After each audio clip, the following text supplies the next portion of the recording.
Professor Murali Anand G, ಪ್ರಾಂಶುಪಾಲರು, ಸರ್ಕಾರಿ ಪ್ರಥಮ ದರ್ಜೆ ಕಾಲೇಜು ಶಿಡ್ಲಘಟ್ಟ. ಶಿಡ್ಲಘಟ್ಟ ತಾಲೂಕಿನ ಎಲ್ಲ ಸಾರ್ವಜನಿಕರಿಗೆ ತಿಳಿಯಪಡಿಸುವುದೆಂದರೆ 2026-27ನೇ ಶೈಕ್ಷಣಿಕ ಸಾಲಿಗೆ ಪ್ರವೇಶಾತಿ ನಮ್ಮ ಕಾಲೇಜಿನಲ್ಲಿ ಪ್ರಾರಂಭವಾಗಿದೆ.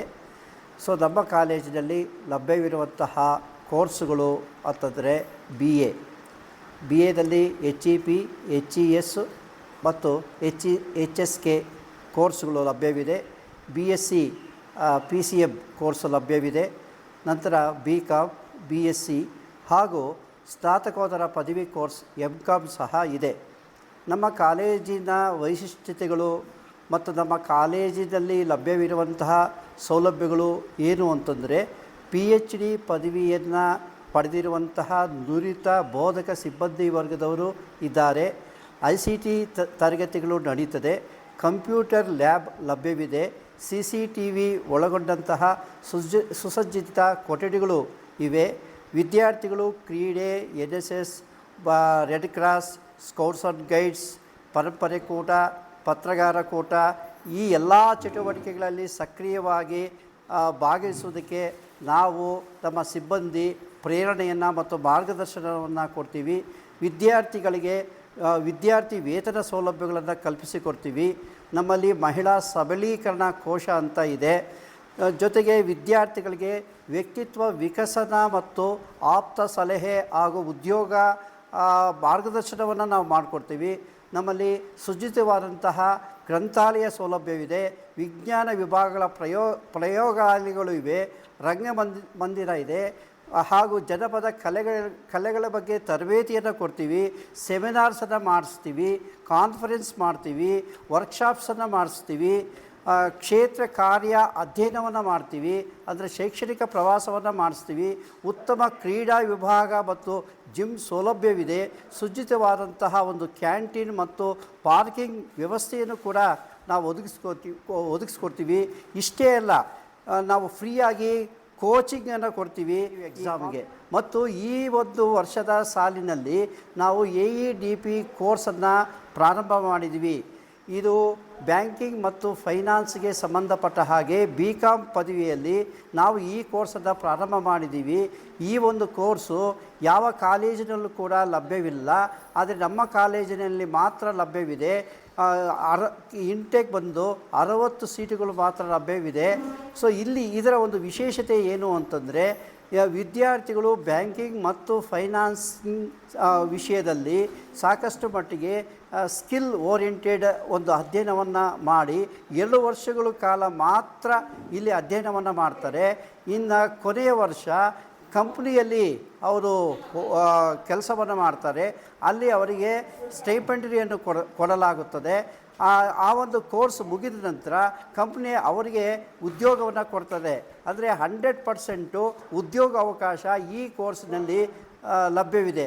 ಹಾಗಾಗಿ ಎಲ್ಲ ಸಾರ್ವಜನಿಕರಲ್ಲಿ ನಾನು ವಿನಂತಿ ಮಾಡಿಕೊಳ್ಳುವುದೇನೆಂದರೆ, ನಮ್ಮಲ್ಲಿ ಎಲ್ಲವೂ ಕೂಡ ಎಲ್ಲ ಸೌಲಭ್ಯಗಳು, ಎಲ್ಲ ಒಂದು ತರಹದ ಸಿಬ್ಬಂದಿ ವರ್ಗದವರು ಇರೋದರಿಂದ ಎಲ್ಲರೂ ಕೂಡ ನಮ್ಮ ಕಾಲೇಜಿಗೆ ಸೇರಿಕೊಳ್ಬೇಕು ಅಂತ ನಾನು ಕೋರ್ತಾ ಇದ್ದೀನಿ. ಈ ಒಂದು ಪದವಿ ಕೋರ್ಸಿಗೆ ಶೈಕ್ಷಣಿಕ ಅರ್ಹತೆ ಏನು ಅಂತಂದರೆ, PUCಯನ್ನು ತೇರ್ಗಡೆಯನ್ನು ಹೊಂದಿರಬೇಕು. PUCಯನ್ನು ತೇರ್ಗಡೆಯನ್ನು ಹೊಂದಿರುವಂಥ ಎಲ್ಲ ವಿದ್ಯಾರ್ಥಿಗಳಿಗೆ ನಮ್ಮ ಕಾಲೇಜಿನಲ್ಲಿ ಈ ಒಂದು ಪ್ರವೇಶಾತಿಯನ್ನು ನಾವು ಮಾಡಿಸ್ಕೊಳ್ತೀವಿ. ಈಗಾಗಲೇ ಪ್ರವೇಶಾತಿ ಆರಂಭವಾಗಿದೆ. ಈಗ ಒಂದು 50 ಅಪ್ಲಿಕೇಶನ್ಸ್ ಹೋಗಿದೆ. ಈಗ ಒಂದು 20 ಅಡ್ಮಿಷನ್ಸನ್ನು ಆಗಿದೆ. ನಮ್ಮ ಕಾಲೇಜಿನಲ್ಲಿ ಈ ಒಂದು ಪ್ರವೇಶಾತಿಯನ್ನು ಬಯಸುವಂತಹ ಒಂದು ವಿದ್ಯಾರ್ಥಿಗಳಿಗೆ ಕಡಿಮೆ ಶುಲ್ಕವನ್ನು ಮಾತ್ರ ನಾವು ತಗೊತೀವಿ. ಕೇವಲ ಸರ್ಕಾರಿ ಶುಲ್ಕವನ್ನು ಮಾತ್ರ ನಾವು ತಗೊಳ್ಳುವಂಥದ್ದು. ಈ BA, BSc, BCom ಈ ಒಂದು ಕೋರ್ಸ್ಗಳಿಗೆ ಕೇವಲ 5,000 ರೂಪಾಯಿಗಳು ಮಾತ್ರ. ಜೊತೆಗೆ ಆ ಒಂದು ಫೀಸು ಸಹ ವಿದ್ಯಾರ್ಥಿ ವೇತನಗಳ ಮೂಲಕ ಅವರಿಗೆ ಪಾವತಿ ಆಗ್ತದೆ.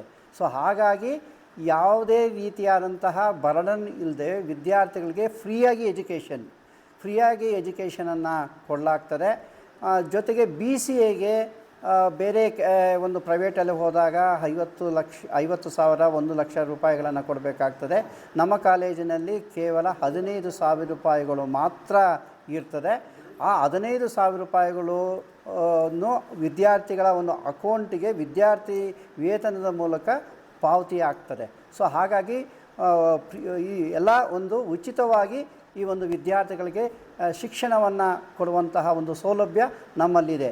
ಆಮೇಲೆ ನಮ್ಮಲ್ಲಿ ಈ ಒಂದು ಇರುವಂತಹ ಸಿಬ್ಬಂದಿ ವರ್ಗದವರು ಎಲ್ಲ ನುರಿತ ಸಿಬ್ಬಂದಿ ವರ್ಗದವರು ಸುಮಾರು 15ರಿಂದ 20 ವರ್ಷಗಳ ಕಾಲ ಅನುಭವವನ್ನು ಹೊಂದಿದ್ದಾರೆ.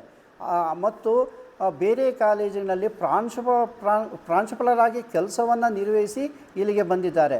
ಅವರ ಒಂದು ವಿದ್ಯಾರ್ಹತೆಯನ್ನು ನಾವು ನೋಡಿದಾಗ MA, MPhil, PhD ಮತ್ತು ಈ ನೆಟ್ಟು ಸ್ಲೆಟ್ಟು ಇಂತಹ ಎಲ್ಲವನ್ನು ಕೂಡ ಅರ್ಹತೆಯನ್ನು ಹೊಂದಿ ಇರುವಂತಹದ್ದು. ಇಂತಹ ಒಂದು ಸಿಬ್ಬಂದಿ ವರ್ಗದವರು ನಮ್ಮಲ್ಲಿ ಲಭ್ಯ ಇರೋದರಿಂದ ತಾವು ಎಲ್ಲರೂ ಕೂಡ ಇದನ್ನು ಗಮನಿಸಿ ವಿದ್ಯಾರ್ಥಿಗಳು ನಮ್ಮ ಕಾಲೇಜಿಗೆ ಸೇರಿಕೊಳ್ಬೇಕು ಅಂತ ನಾನು ಎಲ್ಲರಲ್ಲೂ ಕೂಡ ನಾನು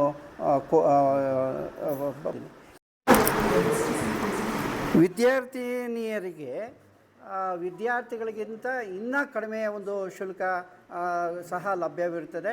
ಅದು ನಮ್ಮ ಡಿ ಸಿ ಕಡೆಯಿಂದ ಅಂದರೆ ಕಾಲೇಜು ಶಿಕ್ಷಣ ಇಲಾಖೆಯಿಂದ ವಿದ್ಯಾರ್ಥಿನಿಯರಿಗೆ ಉಚಿತವಾದಂತಹ ಒಂದು ಶುಲ್ಕವನ್ನು ಕೂಡ ಅದನ್ನು ಮೊದಲು ಅವರು ವಿದ್ಯಾರ್ಥಿಗಳು ಪಾವತಿಸಬೇಕು. ನಂತರ ಅದನ್ನು ಕಾಲೇಜು ಶಿಕ್ಷಣ ಇಲಾಖೆ ಅದನ್ನು ಪಾವತಿಯನ್ನು ವಿದ್ಯಾರ್ಥಿ ವೇತನಗಳ ಮೂಲಕ ಮಾಡ್ತದೆ. ಸೊ ಈ ಒಂದು ಸದುಪಯೋಗವನ್ನು ಎಲ್ಲರೂ ಕೂಡ ಬಳಸ್ಕೊಳ್ಬೇಕು ಅಂತ ನಾನು ಎಲ್ಲರನ್ನು ಕೂಡ ಕೋರ್ತಾ ಇದ್ದೀನಿ. ಮೊದಲು ಏನು ಕಟ್ಟಡ ಆಗಿರ್ಬೋದು, ಸೌಲಭ್ಯಗಳಾಗಿರ್ಬೋದು, ಸಿಬ್ಬಂದಿ ವರ್ಗದವರಾಗಿರ್ಬೋದು, ಗ್ರಂಥಾಲಯ ಆಗಿರ್ಬೋದು, ಆ ಹಿಂದಿನ ಒಂದು ವರ್ಷಗಳ ಸಾಲಿಗಿಂತ ಇನ್ನೂ ಹೆಚ್ಚು ಅಭಿವೃದ್ಧಿ ಆಗಿದೆ, ಚೆನ್ನಾಗಿ ಆಗಿದೆ, ಒಳ್ಳೆಯ ಸಿಬ್ಬಂದಿ ವರ್ಗದವರಿದೆ. ಮತ್ತು ಇನ್ನೊಂದು ಹೊಸ ಕಟ್ಟಡ ಪ್ರಾರಂಭವಾಗ್ತಾ ಇದೆ. ಈ ಒಂದು ಕಾಲೇಜಿನ ಹಿಂಭಾಗದಲ್ಲಿ ಶುಚಿತ್ವವಾಗಿ ನಮ್ಮ ಶಾಸಕರು ಮತ್ತು ಅದಕ್ಕೆ ಭಾಳಷ್ಟು ಶ್ರಮಪಟ್ಟಿದ್ದಾರೆ. ಅವರ ಒಂದು ನೆರವಿನಿಂದ ಮತ್ತು ನಮ್ಮ ಉಸ್ತುವಾರಿ ಸಚಿವರ ಒಂದು ನೆರವಿನಿಂದ ಒಳ್ಳೆಯ ಒಂದು ಶುಚಿತ್ವವಾದಂತಹ ಒಂದು ಕಟ್ಟಡವೂ ಕೂಡ ಆಗ್ತಾ ಇದೆ. ಸೊ ಎಲ್ಲ ರೀತಿಯಾದಂತಹ ಒಂದು ಸೌಲಭ್ಯಗಳನ್ನು ನಮ್ಮ ಉಸ್ತುವಾರಿ ಸಚಿವರು ಮತ್ತು ನಮ್ಮ ಶಾಸಕರು ಕೂಡ ನಾವು ಏನೇ ಕೇಳಿದ್ರು ಕೂಡ ಅವರು ನಮಗೆ ಕಲ್ಪಿಸಿಕೊಡ್ತಾ ಇದ್ದಾರೆ. ಅವರಿಗೆ ನಾನು ಆಭಾರಿಯಾಗಿರ್ತೇನೆ. ನಮಗೆ ಸ್ಪಂದಿಸ್ತಾರೆ. ಹಳೇಬೇರು ಹೊಸ ಚಿಗುರು ಅಂತ ಒಂದು ನಾವು ಇದನ್ನು ಘಟಕವನ್ನು ಪ್ರಾರಂಭ ಮಾಡಿದ್ದೀವಿ. ಅಂದರೆ ಎಲ್ಲ ಹಳೆಯ ವಿದ್ಯಾರ್ಥಿಗಳನ್ನು ಸೇರಿಸಿ ಅದನ್ನು ಒಂದು ಕೂಟವನ್ನು ಮಾಡಬೇಕು ಅಂತ ಒಂದು ಪ್ರಯತ್ನದಲ್ಲೂ ಕೂಡ ನಾವು ಇದ್ದೀವಿ. ಶೀಘ್ರದಲ್ಲೇ ಅದನ್ನು ಕೂಡ ನಾವು ಮಾಡ್ತೀವಿ. ಸೊ ಏಕೆಂದರೆ ಹಳೆಯ ವಿದ್ಯಾರ್ಥಿಗಳ ಒಂದು ನೆರವು ಕೂಡ ನಮಗೆ ಬೇಕಾಗ್ತದೆ. ಅವರೆಲ್ಲರನ್ನೂ ಕೂಡ ಸೇರಿಸಿ ನಮ್ಮ ಕಾಲೇಜನ್ನು ಇನ್ನಷ್ಟು ಮಟ್ಟಿಗೆ ಅಭಿವೃದ್ಧಿ ಕಡೆಗೆ ಕೊಂಡೊಯ್ಯುವತ್ತ ನಾವು ಸಾಕಷ್ಟು ಒಂದು ಪ್ರಯತ್ನವನ್ನು ಮಾಡೋಕ್ಕೆ ನಾವು ಪ್ರಯತ್ನವನ್ನು ಮಾಡ್ತಾಯಿದ್ದೀವಿ. ವಂದನೆಗಳು. ಎಲ್ಲರಿಗೂ ನಮಸ್ಕಾರ.